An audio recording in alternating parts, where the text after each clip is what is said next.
Good morning and welcome to another newspaper review on Idea Television. I am Jacobs Deborah, and with me is Barrister. Barrister, good morning. You're looking good. Good morning, Deborah Jacobs. You're also looking good. It's the way you called my name and my son. Okay, thank you very much. Anyway, I think yesterday we had a very, very good time talking about Nigerian politicians. Yes. And in fact, there's another amazing statement again. And most of the times when we see these statements that politicians make on newspapers and to the media houses, knowing that these media houses will carry it out, it just shows, like I say, reveals the heart of man, the heart of the politicians and what they think about the citizens. But anyway, let's dive into our newspaper review. The first newspaper I'll be looking at is the Punch newspaper front page, where we see that Olobadon of Oyo gears up for historic coronation, and we also see our protect Yoruba interests if elected president. That's the particular statement I was actually focusing on, but we'll come back to that particular news. We also see the big headline: NNPCL secures 318 billion naira to fund new oil exploitation. And page 2 of that newspaper, you see in page 18 that UNGA Tinubu aligns with calls for platinum states. States. And we also see beneath it in page 23 that infrastructure decays caused Abuja Kaduna train derailment. NSIB has come out to proclaim. We also see Tinubu receives the Ogoni report honors and slains leaders in page 30. That's a very beautiful picture of our president as well as other leaders. We would be looking into the news of the, let's say,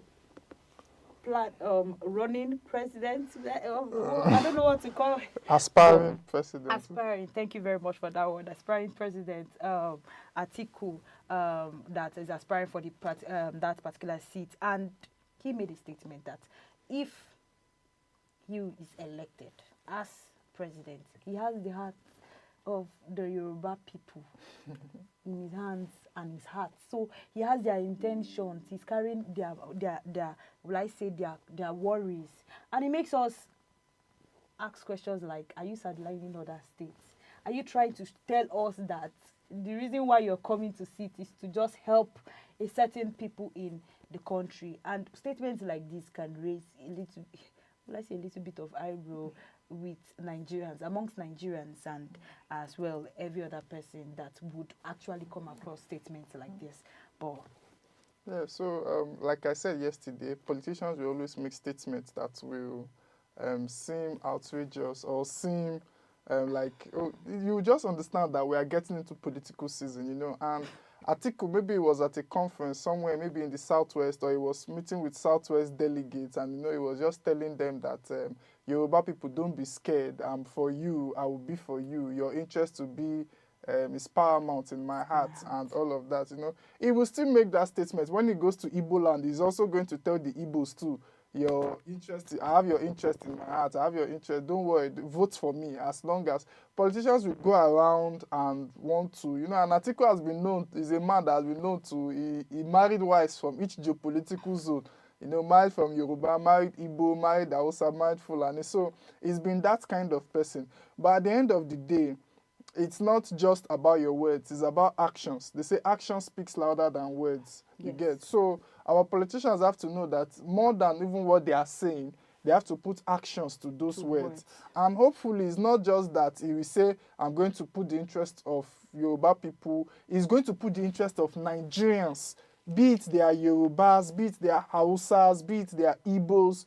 Anything that is for the betterment of the country should be what is paramount. It's not just ethnic divides and all of that, you know. For the Yoruba people, it's left for them to take his words, or is, you know, but the Yoruba man will say, Tinubu, that is a Yoruba man that is there. Are you going to be more beneficial to us than the Yoruba man?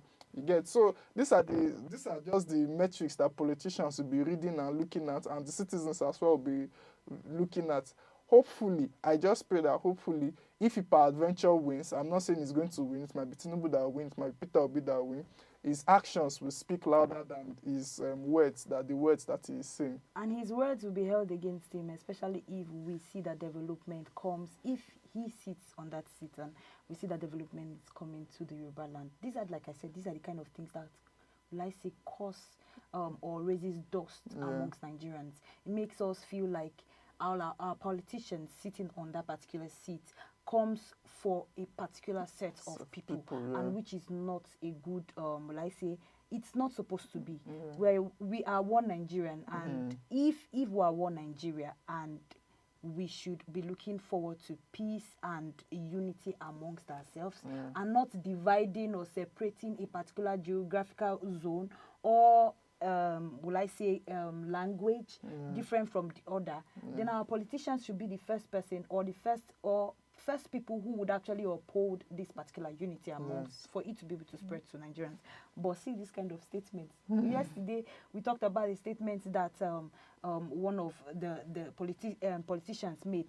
We had another statement from our president, our former president Olusegun Obasanjo. Statement like this raises. They hit up the politics, and sometimes you don't feel. But like you said, it's political. It's political talk. Just talk. leave it So as let's that. just leave it as that. Political talk. Okay, we'll be looking at the story. The big headline: NNPCL secures 318 billion naira to fund new oil exploitation. We see that the Nigerian government, through NNPCL, the national oil company, sets aside 30% of profit from oil deals every month to look for new oil in places like Anambra, Sokoto, Benue, Chad, as well as others. Between January and August 2025, this is added up to about 318 billion naira. The law that allows this is called Platinum Industry Act, PIA 2021. It has created something known as the Frontier Exploitation Fund, basically a saving account for oil search in new areas. But here's the issue: while huge money is being taken out regularly, the federation account, which shares money among federal, state, and local governments, is getting less money than expected. For example, the government budget is 1.58 trillion naira profit from oil, but only 1.6 trillion naira comes in, leaving a big shortfall. What do you have to say about this? Yeah, first of all, when the Petroleum Industry Act was passed by our former president, that was President Muhammadu Buhari, I was one of those that praised the passage of that law. It's a good one, And to me, I really appreciate the fact that they are setting out money, like 30% of our oil, the profits that we get from oil, to explore new areas where they can find oil and all of that. But one thing I always say is we've always been exploring for new areas that have oil. Anambra, Niger. There was even a time that they said they discovered oil in one northern state, And to me, sometimes I just feel like these monies can be used for other things rather than just exploring for oil. The oil that we presently have, what have we used it to do? Have we used it to develop the lives and citizens of Nigerians? You get? So these are the things that these are the questions that is being raised. When states don't have the desired allocation, and you set out a certain percentage for exploration of oil, which we know. And we know, government officials, we know that some of these monies that they are setting out for oil is not that they will use it actually to explore for the oil exploration. They will use it, some people, corrupt officials, will use it for their own benefits. They will just take it and put it in their account. So now that you have setting out these monies, you say 30% for oil exploration, accountability, like we've always said, comes into play. Are you actually using these monies to exploit for oil? And again, why do we even need to be exploring for oil in our country? The one that we have, what have we used it for? Have we used it to develop the lives of the citizens, the citizenry? The state will definitely complain because it's the monies that is supposed to be allocated to them that you're using to explore. So these are the two sides to the coin. So I just feel like maybe as time goes on, we'll begin to see if they discover oil in maybe states like Niger State, have they said, good and fine. We can now say Niger State has oil. They even went to the Chad Basin, Lake Chad Basin. They still try to find oil in those areas. Hopefully, it becomes a fruitful venture and they actually discover oil in these places. But at the end of the day, with the oil that we have, what have we used it to do? Has it better our life? Some people won't tell you when we didn't even have oil. That was when our lives were better, when we were still doing agriculture. the granite pyramids and all of that. So let's just see how it goes. Yeah. Like you said, let's just see how it goes. Okay, moving to the next newspaper front page is the Vanguard newspaper, where we see healthcare crisis. What government can do to end mass migration of doctors in page 5 of that newspaper. NEMA, NERD, Slam, and as well as others has come out to say. We also see that CBN warns against Naira abuse, hoarding for currency in page 19. We also see in page 14 that expectations of subject as Oba Lodoja ascends throne as the 44th Olabadan. We also see in page 9 that Dipan bows seeks collaboration with Dangote Refinery. We also see that restructuring key to Nigerian sustainable development, SGF, has come out to say. And in page 7, Oscar Ibru dies at 67, as well as others mourns that are condolences to the family of Oscar. We also see beneath it that UNGA, federal government renews call for permanent seats at UN Security Council in page 26. We also see in page 12 that Tinubu honors Ogoni for moves to restart oil production in Ogoni land. We also see in page 12 that Tinubu meets with ex-Rivers Administrator Ibas Edun EFCC chair at Aso Rock. And in sports, FIFA U Under-20 World Cup raises hope for lifting exclusive trophy in Chile. That is a beautiful sports story, but we'll be looking at our major headline, the issue of migrations and the brain drain. In fact, yesterday we were talking about the teachers and the payments and the reason why this Japa syndrome has eaten even into our education. It's so funny to find out that Japa syndrome has also eaten into the educational system, not away from the country, but away from the profession itself. So many people are running from the profession because of the pay and the fact that the profession doesn't stand as it's supposed to be. It doesn't portray its the importance of this profession, because we know that teachers are builders of the nation, and of course, if you must build leaders, you must be able to help them build those leaders.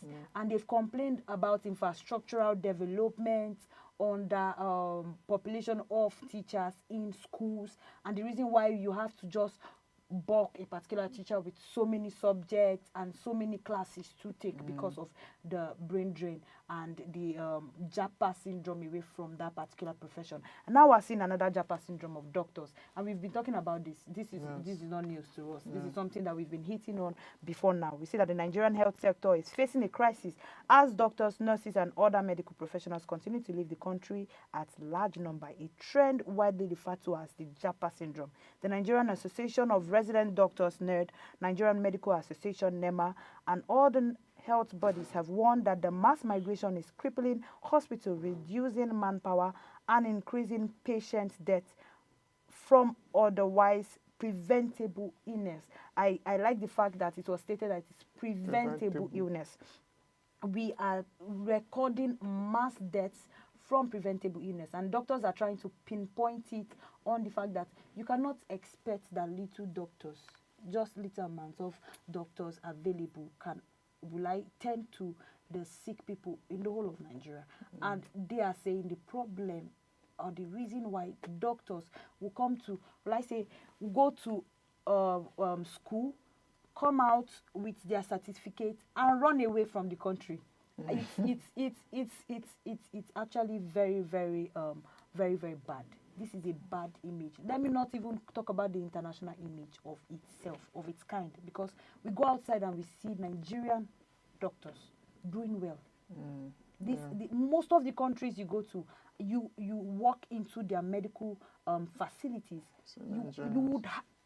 There's no way you would not meet a Nigerian that is a doctor and well known, prestigious. I'm not talking about the ones that are just being called on. Prestigious doctors. And we don't have that in Nigeria. And people are saying the reason why is, first, you don't pay us as well as our profession is supposed to be paid. And secondly, the facilities we are working with, we've been talking about facilities when it comes to healthcare, is outdated. Yes. It's at the back. Yeah. The world has moved forward. Exactly. They've moved ahead of us. What can we do exactly to stop? Because this brain drain, this jackpot syndrome has eaten into most sectors in it. So many people, in fact, almost all Nigerians want the opportunity to leave the country because of the greener pastures outside than in the country. Yes. Yes. First of all, I want to say, if you ask any young Nigerian, most young Nigerians want to actually leave the country. Yes. My own estimate, I'll say maybe 80% and above. That's my own estimate, actually, you know. And this is caused by, number one, like we said, we've talked about facilities, infrastructure.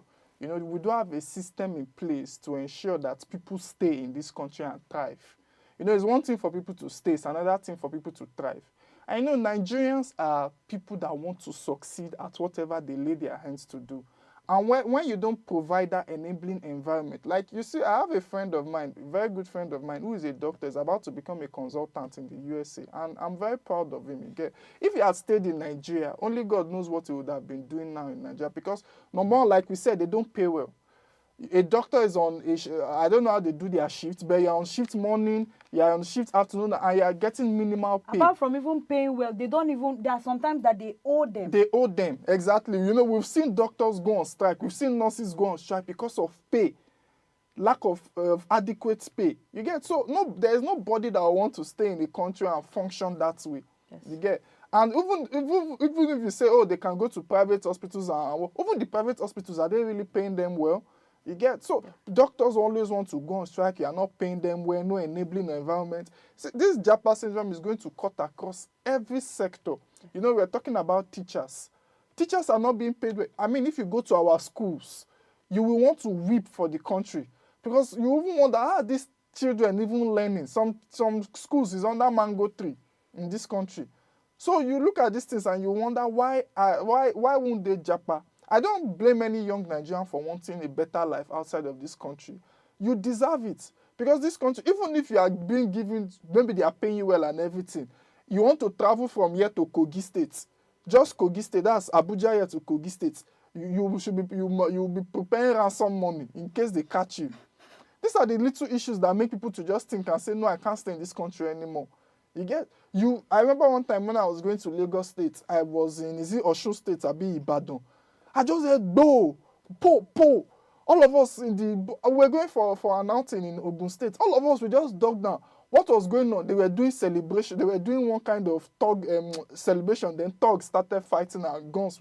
These are these little issues that make people want to go out. It's not even just about pay. It's not, the system to thrive is not available. When I'm not secured in where I'm staying, where my job is not secured, where my next meal, I don't know where it's going to come from. You know, these are the things that people will think of. So let's stop the complaints now. Way forward. The number one way forward, like I've always said, our leaders need to be willing to actually solve the situation. We're talking about the health sector here. Up till date, the president still travels to France for his medical checkup.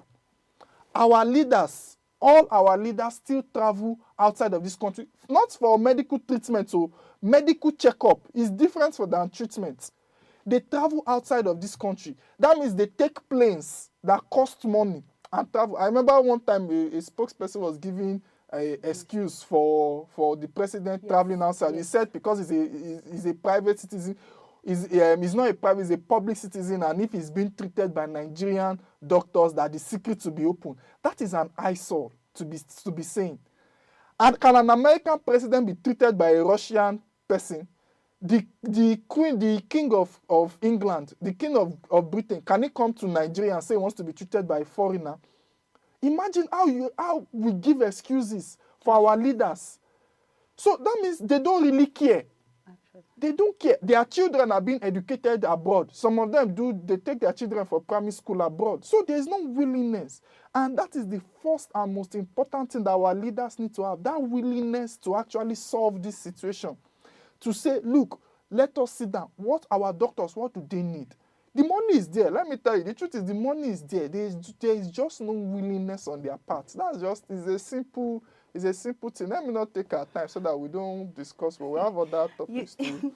we, in the words of Barrister, the government should actually focus on more important things than. In fact, there's another very very important, very beautiful and very funny headline I saw, and at this point it was raising questions in my mind that in Nigeria now at this point we should not be creating more political parties. That should not be what should be on our mind right now. That's The another ones that issue. we have, we've not seen. But let's leave it there. The front page of the Guardian newspaper, the big headline, we see that Rose overrides multiple dominant parties as INEC consider 14 more. We also see in other headlines that federal government honors Ogoni for resume oil production in communities, and we also see that NSIB links Abuja Kaduna train derailment to poor maintenance. Of course, we know that it is poor maintenance that causes most of these issues. We also see 2027 Atiku called Southwest vote and pledges to unite Nigeria after he had made the statement to stand for the Yoruba people. We also see that Tinubu summons Ibas to Aso Villa and meets financial probe in page 3, and reps rises panel to monitor Tinubu's Naira 4 crude policy. We also see that the federal government renews commitment to ending torture, upholding human rights in page 20, and you got 80 Tinubu urges sweeping UN reforms permanent seats as UNSC amidst global shift in page 6. Now going to the row of rights, multiple dominant parties, INEC considers 14 more. I want you to make a comment on this as a barrister. Do we need more political parties? We practice a multi-party system in Nigeria whereby you can have more than one party. You know, we're not like China where it's just one party. But then, like you said, the number of parties, I don't want to go to on election day and ballot box. I will have to, when they give me my ballot paper, I will have to scroll down, go down. My ballot paper will be as tall as I am, just so that I can vote. Because at the end of the day, most of these parties are nonsensical parties. They will not win one seat as a councillor. Most of them, they know. So what are they coming to do? Can't they just be like an NGO or a pressure group? Then if you actually want to form a party or you want to join a political party that is already on ground. Nigeria as it is, we shouldn't be having more than 10 political parties, at most 10. But now, I'm sure INEC now, they want to register 14. That means we'll be reaching close to 40-something or 50-something parties. I'm telling you, that's 50-something political parties in Nigeria. Only 3 recognized. With only 3 major parties. Major because, or maybe you can just say 4 now because PDP, okay, yes, Labour Party, yes, ADC, Labour Party, and APC. Just those 4 parties. The rest, AP, ADP, you will see them on election day when they're announcing results, even for presidential. AAC, 2. In the entire country, maybe 20-something persons, you will not even be wondering, doesn't he have church members that can even vote for? Because they are nonsensical. At the end of the day, I think maybe we need to pass a law that reduces the number of parties to maybe 10. In USA, they've streamlined it. It's either you are Republican or Democrat. In Britain, there are no more than 5 major political parties. Labour, Conservative, this new party, you know, so you see them, Reform Party in the UK, all those parties, they are there and you understand what they stand for. Actually. In Nigeria, yeah, we just have political parties that are just filled with men that will carry agbada, sit down somewhere with granite and garden egg and discuss. No political, no ideas, nothing. We just have people on paper, political parties on paper, that will make us to be looking for the party we want to vote for. We have to be, that's how the queue will be long. Instead of us to just quickly vote and go, people are standing in queue and looking for the party to actually vote for, the party that is one of the major parties to vote for. Maybe they are looking for the particular party that will come out and actually lead Nigeria to success, like we've been looking for. Most of them are just mushroom dormant parties. The only party that has been created that is worthwhile mentioning is ADC, and everybody knows this. Yes. The other political parties are irrelevant. They are irrelevant. But we can't go against the law because the INEC is free to register. The more election seasons we have, the more political parties will come out. But like I said, these political parties just need to be pressure groups and NGOs somewhere. Yes. Okay, we'll be going on a short break. When we come back, we'll be looking into our fake news.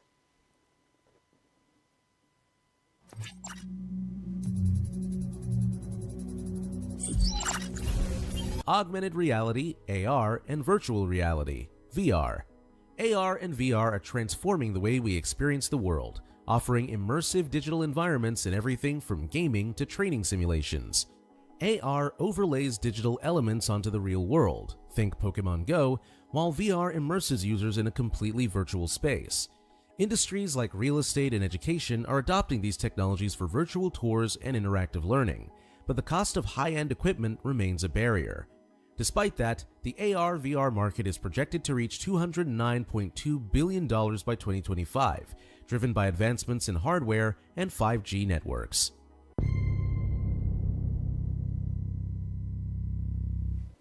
Welcome back if you're just joining us. This is your newspaper review on Idea Television. I am Deborah Jacobs, and with me is Barrister in the house. We've been reviewing some newspaper headlines. Now we'll be diving into our tech news, and we see the first tech news that Australia leads with first world social media ban 14s under 16.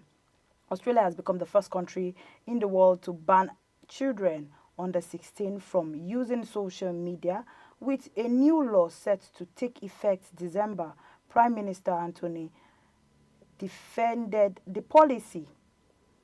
He defended this particular policy at Protecting Children and Digital Age event during the UN General Assembly in New York, calling it a long overdue step to safeguard children's mental health. The law raises a minimum age of creating social media accounts from 13 to 16, aiming to reduce exposure to bullying, misinformation, and harmful online content. Instead of demanding instructive ID checks, Australia plans to use artificial intelligence and behavioral data to estimate user age. Albers acknowledged the system not perfect, but stressed that it will allow teens 3 more years of being shaped in real-life experience and not algorithms. I like that statement. Real-life experience and not algorithms. I know, this is a particular, will I say, beautiful and good move, and I must applaud the Australia as a whole and their governmental policy. This is something we were talking about yesterday. Yes. We're looking forward to a point where we would not stop putting curfew. But ban certain age. And the fact that they've increased it from 13 years to 16 years, and not only that, because we also talked about one particular news, and we're saying most of these children actually formulate their ID cards or their their Google account linked to this particular social media platform, and you might not even know their age. But now they've made use of the artificial intelligence to actually have a behavioral checkup. And of course, as a child, I'm not sure you can act for a very long time to be an adult. Definitely. And this is what we have been looking for. I think other countries should be able to look into this particular policy and adapt it. Yes. This is a great one. It's what we're advocating for yesterday. Yes. Due to the dangers that social media has caused, especially to our young ones, there was a news we saw one time on this platform where we were saying there was someone that committed suicide because of social media, exposure to social media. Then there's one too we also heard because of artificial intelligence and all of that. Yes, he also committed suicide and all. So you see, it's not just about putting restrictions now. The Australians have known that we can't be putting restrictions will not help. They're not working. They are not working. Let's just say once you reach the age of 16, that's when you should be using social media. And to me, that is a great move, because at the end of the day, we are not saying technology, children should not be like, they should stop using technology, but social media in itself, I mean, that thing is so addictive. It's so, I don't know how to put it now. It's so dopamine driven that the pleasure that you even get from just being on social media can make you lose focus in life. It can make you, there are people that are addicted to social media. Yes. They are addicted to their phones because of social media. They can't do without social media. And it starts from a very, very young age. And also with what people see on social media these days, with the kind of nudity that goes around, with the kind of content that is not really nice for young people to see, gun violence you see on social media and all of that. That is why the Australian government is and if you look at read the news, the EU has also praised this, and the European Union is also saying they might take a leaf from the Australian government, and They should. they would also in Nigeria. Yeah, I don't know if we have. I don't think we have any such law that restricts or even like bans. We should be able to. But Nigeria too should be looking into this aspect of saying until you reach the age of 16. And you made a very notable point, which is that because people used to fake their IDs. I can just go to and say I'm 16 years old or 7, Yes. even though I'm 13 and all of that, But they said they will use AI to study your behavioral patterns. And the truth is, you as a 13, 14-year-old, there are things you are attracted to. You cannot be attracted to things that of older generation. For example, when I was younger now, there are so many young people around me. We didn't like watching news. You get news maybe at 7 p.m. and all of that. There are some things we actually, cartoons, all those Power Rangers, So I think the AI will study what you are. You are being attracted. What you are attracted to them. This one is a child. Let's take him off this. So it's a good move, and you see how technology is actually improving the lives of. Yes. Of persons.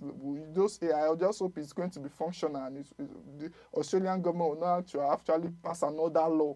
I hope this will curtail what they've seen that caused this law to be put in place in the first place. Okay, moving to our next tech news, we see that Qualcomm unveils new PC chips with groundbreaking remote security feature. Qualcomm has introduced a new lineup of chips for PCs and smartphones, including latest laptop processors. The X2 Elite is set to launch next year. A standout feature called Guardian. It is designed for business, allowing IT department to securely connect to a computer even if it's turned off, to install updates or provide remote support. This is beautiful. While Intel has long offered remote management tools for corporate computers, Qualcomm Guardian goes a step further by linking with its built-in 5G and mobile network chips. This means companies will be able to monitor and manage their devices virtually from anywhere and everywhere with cell reception, offering border reach and flexibility. Analysts say this move will help Qualcomm gain traction in competitive PC market where it faces giants like Intel and Apple. Its added security management capabilities could be especially appealing to large enterprises that manage thousands of employees' laptops worldwide. This is a very beautiful thing. The particular part of this particular news is the benefits. I am more interested in the benefit to see that you don't need, and I always try to look at it from the Nigerian point of view. Having this kind of chip that can help you access laptops or systems even without them being on helps you trace a lot of things. So even if my phone was stolen or the laptop was stolen, I can get access to it even if the corporate behind it decides to switch off the phone. That was the first thing that came into my mind when I saw this particular news. And each of these news actually portrays the fact that technology is really helping shape the world better, and Nigeria should be able to catch up, and Africa, not just Nigeria, should be able to catch up with these particular trends. These kind of trends help us to actually safeguard things that we've been seeing and insecurity that we've been seeing online, as well as the data privacy and other things. And this actually helps reduce this theft. Yes. Theft of company facilities, laptops, phones. Both hardware and software even. So your phones, your hardware phones are being protected. Software is also being protected and all of that. So it's a good one from Qualcomm, And, we've always said in this program that we want to see technological companies rise up to the challenge in terms of cybersecurity, We want to see our technology being protected, data privacy, data protection, cyber security. We want to see innovative ideas that will help us stop these cyber attacks or stealing. They're talking about coming up with chips, coming up with technology that will make us to be able to track our phones, that will be able to make us to connect our phones with other items that we have, other our mobile phones, with our laptops and all of that. This is what we want to be seeing in the technological world. And trust me, a lot of companies are going to go partner with Qualcomm so that they will see that cybersecurity is being, their cyber systems is being improved upon. And also going back to what you said too in Nigeria too, we also need to see our tech companies key into this kind of stuff. We don't want to see, I don't want to, like the example you made mention of, if someone steals my phone now and I'm able to track my phone, I'm able to get access to my phone, even with my laptop or with something else, you know, it just makes the world a better place for me, you get. So, and with this, now I'm even going to search up this company on my stock, maybe I can buy their stock, because with this kind of innovation, trust me, a lot of investors will want to invest in this kind of company, because these are an innovative idea that they are bringing into the play. And so me, I'm just hearing about Qualcomm. I think I heard about them a while back, but now I'm just even hearing them. It makes for me to go and do research about them and go and see how their stocks even perform, because they're a company that seems to be doing very brilliant with their ideas and all that. Because this is what we need in today's world. Yes. How do we protect our data, and how do we protect our tech space, our technological world? That is beautiful. So we've come to a close of our newspaper review. We'll be drawing the curtain now. Thank you very much for staying tuned to the newspaper review on Idea Television. I am Jacobs Deborah, and with me was Barrister. We've been reviewing some newspaper beautiful headlines as well as our tech news. Do well to go back and watch if in case you missed any part, and as well follow us on all social media platforms on Idea Television, and subscribe, like, as well as comment. We want to hear from you. We want to hear what you have to say and what your idea is behind every headlines we've tackled on the newspaper review. Do well to also stay tuned and glued to your screen, because more innovative programs will be coming after now. The Idea Morning Digest will be coming up after now. Thank you very much for watching. Do stay informed and do stay safe. Bye for now.